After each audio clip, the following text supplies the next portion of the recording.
gitu. Islam belum sampai abad ke-7 itu, diperkirakan ya hanya beberapa orang ataupun baru mendengar nama tentang Islam.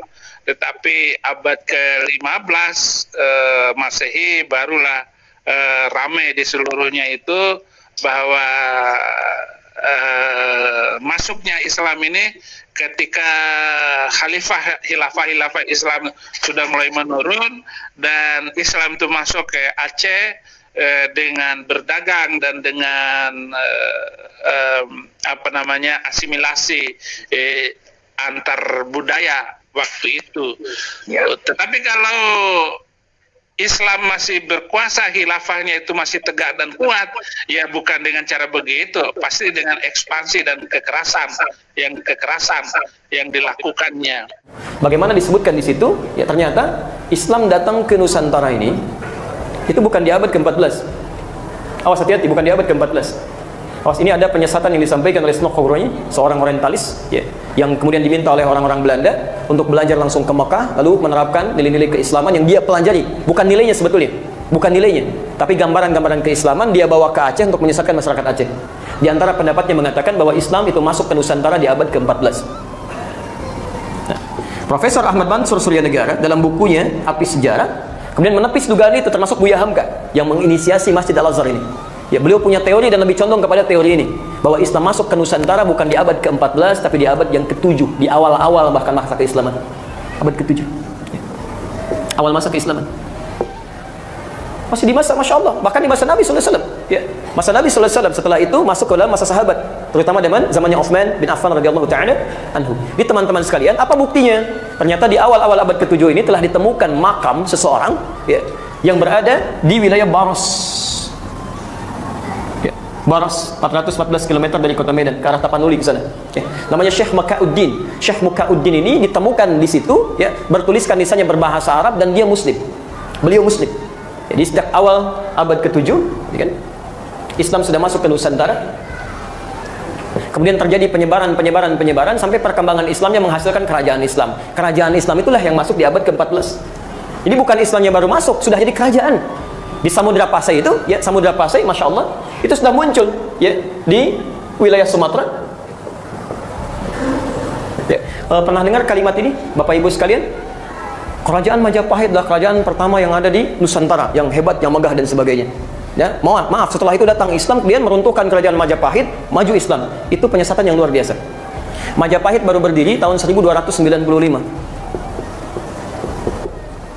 1295. Teman-teman sekalian, penting diketahui 19 tahun sebelum itu sudah tersebar kerajaan Samudra Pasai. 19 tahun sebelum itu 19 tahun, kurangi 19 berapa? 1276 sudah ada kerajaan Samudra Pasai dan sudah menyebar. Jadi nggak benar kalau dikatakan Majapahit duluan baru kemudian kerajaan Islam datang. Tidak, Islam sudah duluan, abad ke-14 sudah punya kerajaan.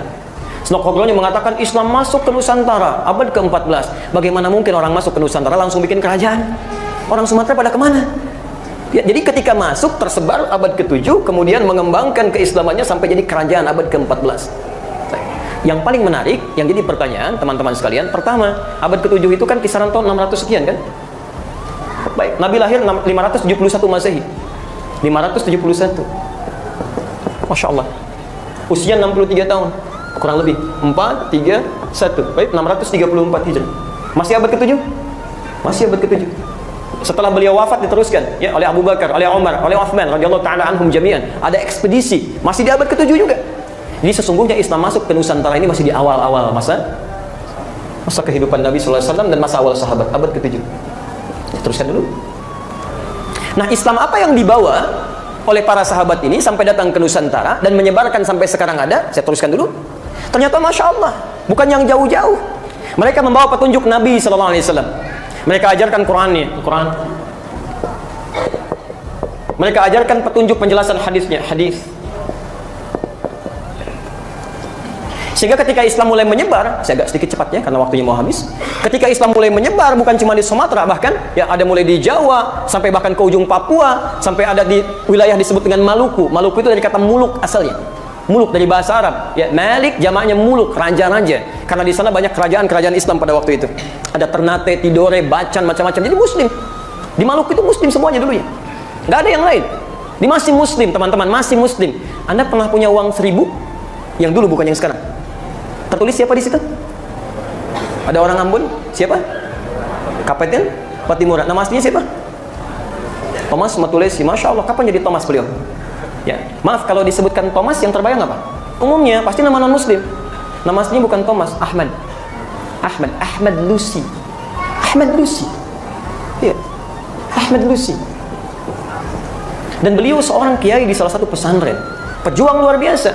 Dulu kalau memimpin sesuatu disebut kapiten semua itu. Sampai ke Amerika ada kapten Amerika gitu kan.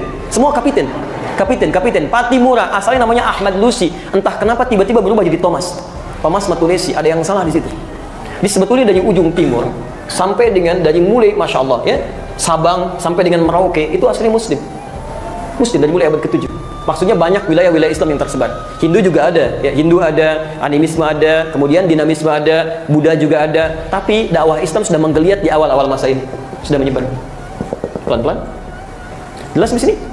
Bahkan yang paling menarik, dari mana tahunya yang dibawa nilai-nilai keislaman? Saat mulai kemudian masuk ke wilayah Jawa, khususnya dari Jawa Tengah ke Jawa Timur, saat ada kesulitan mendakwahkan Islam di kalangan masyarakat yang animisme, dinamisme, masih senang dengan Masya Allah ya, penghambaan kepada pohon, tumbuh-tumbuhan, batu-batu pada alam. Bahkan nanti ada yang generasi Hindu di situ sebagiannya. Ketika dakwah Islam masuk ke situ, salah satunya nanti datang ulama-ulama dari luar Nusantara. Saya percepat sampai masa ke tahun abad ke-13 ke sana ya. Teman-teman, datang 9 orang diutus kemudian ke Nusantara. 9 orang, 9 dalam bahasa Jawa disebut dengan songo, yang dekat dengan Allah Subhanahu wa taala, rajin ibadah, baik ya, para ulama ini ya disebut dengan wali, al-auliya at-tis'ah, wali songo. Itu asalnya ulama-ulama hebat. Ada sejarahnya. Saya tidak sembarangan menyampaikan ini ya. Saya sampai ke Aceh tuh mengejar ahli nasab. Saya ke Aceh diskusi dengan ahli nasab, belajar dari beliau. Kemudian saya pergi langsung ke daerah Jawanya, saya telusuri ya, dari mulai selatan ke Jogja sampai dengan ke Semarang. Kita lihat nanti, kita temukan ada salah satu makamnya juga di situ ya, kami temukan sampai dengan ke masjidnya. Dari Semarang terus ke Demak, dari Demak sampai dengan ke Kudus, ke Pati, ke Rembang, ke Lasem, sampai dengan ke Bonang. Pas sujudan Bonang saya naik ke atas, saya hitung berapa anak tangganya, sampai ketemu penjaga pas sujudannya namanya Pak Abdul Wahid. Kita diskusi di situ dan sebagainya. Yang paling menarik teman-teman sekalian, mereka ketika datang membawa manhaj luar biasa. Diutus dengan 2 bendera. Satu bendera hitam yang melambangkan pada kiswah Ka'bah ya, nilai-nilai Quran, dan bendera hijau melambangkan pada tuntunan sunnah. Jadi begitu datang membawa tuntunan Al-Quran dan sunnah Rasulullah SAW. Ini yang mau disampaikan, ditebarkan dalam kebaikan ya, kemudian disampaikan dalam kehidupan masyarakat yang kemudian pada saat itu terus berkembang.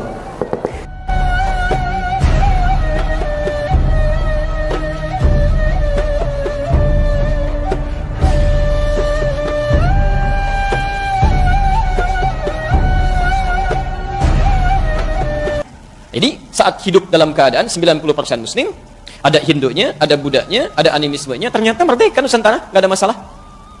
Artinya apa? Artinya, mohon maaf, ketika umat Islam mendominasi dalam skup kerajaan, pemerintahan dan sebagainya, keamanan, kedamaian itu luar biasa, nggak ada masalah, nggak ada ribut-ribut ya. Dengan Hindu kompak, dengan Buddha kompak, nggak ada masalah, silahkan cek. Jangankan yang di Nusantara, yang di Goa saja ya, di Goa Kekaisaran Sultan Mahmud, yaitu yang kompak dengan arah ke India, ada Buddhanya, itu perdagangan biasa, nggak ada masalah ya, saling terbuka saja, saling menghormati antar kepercayaan dan bisa nyaman ya dalam kehidupan bermasyarakat.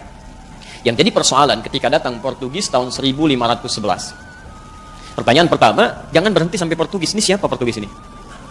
Dari mana mereka bisa datang? Siapa yang menyuruh mereka datang ke sini? Dapat dari mana informasinya? Nah, kita telusuri dulu sampai kita ketemu nanti aspek-aspek yang menjadikan banyak hal yang nanti berpengaruh dalam kehidupan berbangsa dan pertanah air kita sampai hari ini. Portugis datang tahun 1511, itu bukan tiba-tiba datang Bapak Ibu sekalian. Itu ada asal muasalnya. Ya. Dimulai dari tahun 1494 terjadi satu perjanjian yang disebut dengan perjanjian Tordesillas. Ya, Tordesillas. Apa perjanjian Tordesillas itu? Perjanjian Tordesillas ini perjanjian yang diprakarsai oleh seorang paus besar bernama paus besar bernama Alexander ke-6. Ya. Setelah jatuhnya Granada, ya, dalam kekuasaan Muslim di Andalusia dengan bersatunya Raja Ferdinand dan Ratu Isabella, keduanya bersatu menaklukkan kerajaan Granada. Di akhirnya, singkatnya, habis Islam di Spanyol. Muslimnya maksudnya ya, habis Muslim di Spanyol. Nanti kalau ada waktu lagi lebih jauh, saya akan cerita bagaimana konversi agama berlaku pada saat itu, bagaimana orang-orang Islam telinganya dipotong, diinkuisisi sampai darah itu naik sampai ke tinggi permukaan tertentu ya. Kita kita lihat tulisan saya dulu sini. Setelah selesai, ya, kemudian Paus Alexander ini mengumpulkan kekuatan-kekuatan pada saat itu, ya, tentara salib. Kemudian diberikan dekret, dibuat perjanjian. Dikumpulkanlah dua kerajaan besar yang punya jasa pada saat itu menaklukkan Granada. Ya. Satu kerajaan Portugal, kenal dengan Portugis. Kemudian Spanyol, macam-macam dia. Tapi nanti ada kaitan loh ya, ada kaitannya. Ini Portugis dengan Spanyol. Keduanya dari Katolik. Ya. Di perjanjian Tordesillas ini, ya, kemudian difatwakan oleh Alexander yang ke-6 supaya keduanya ini melakukan ekspansi ke wilayah muka bumi dengan membawa misi 3G. Awas, ini nyata ya. Maka dibagi bumi itu ke dalam dua bagian. Jadi oleh Paus Alexander ke-6, bumi dibagi kepada dua bagian. Ada bagian barat, diminta kepada Spanyol untuk melakukan ekspansi ke sini. Ya. Kemudian bagian timur dimintakan kepada Portugis untuk bisa mengekspansi. Misi mereka langsung diberikan oleh Paus Alexander ke-6 disebut sebagai misi suci dengan misi 3G. Awas, di 3G dulu sudah ada. Ya. Awas, hati-hati ya. Apa misinya? 3G yang dimaksudkan, satu, gold. Awas, mencari emas, cari pemasukan, kan? Kalau kita nanti nyari rempah-rempah, ya, ada emas hitam, ada emas hijau yang teh, gitu kan? Ada kopi dan sebagainya, semua digali. Ini poinnya.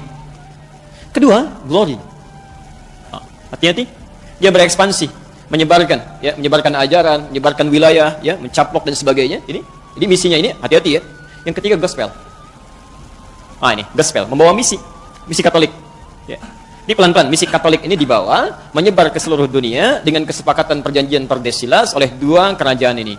Di ketika Portugis datang ke Nusantara pada tahun 1511, ini puncak 3G ini memang dibawa, tiga-tiganya. Ya. Pelan-pelan. Jadi ketika mereka datang 1511, asalnya nyasar dulu Pak.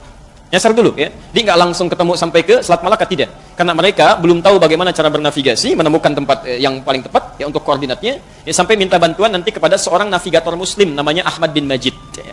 Karena tidak tahu ekspedisi apa yang akan dilakukan, di-hire Ahmad bin Majid ini, diminta untuk menunjukkan daerah, sampai kemudian tibalah kemudian di Goa. Ya. Di Goa ini diketahui bahwa pusat rempah-rempah ternyata bukan dari Goa, bukan dari India. Ini cuma transit saja. Ya. Ternyata diketahui berasal dari Nusantara. Maka tahun 1511 di bawah pimpinan Alfonso de Albuquerque, dia datang kemudian mengekspansi dengan ratusan kapal datang ke sini. Ingat misi yang dibawa 3G ini. Karena bukan hanya mencari gold, kalau cuma cari gold juga dulu di Goa dengan Selat Malaka itu sudah pusat perniagaan. Nggak ada masalah. Nggak ada masalah. Ya. Tapi karena mereka membawa misi glory, misi ekspansi, ketika datang ke wilayah Goa ini yang jadi persoalan. Ya. Semua ditodong senjata pada saat itu. Kemudian tawarannya hanya dua. Kalau Anda tidak tunduk kepada kami akan perangi seluruhnya. Dimonopolilah kemudian perniagaan pada saat itu. Terhenti jalur perdagangan ke India sampai muncul banyak peperangan pada saat itu. Ya.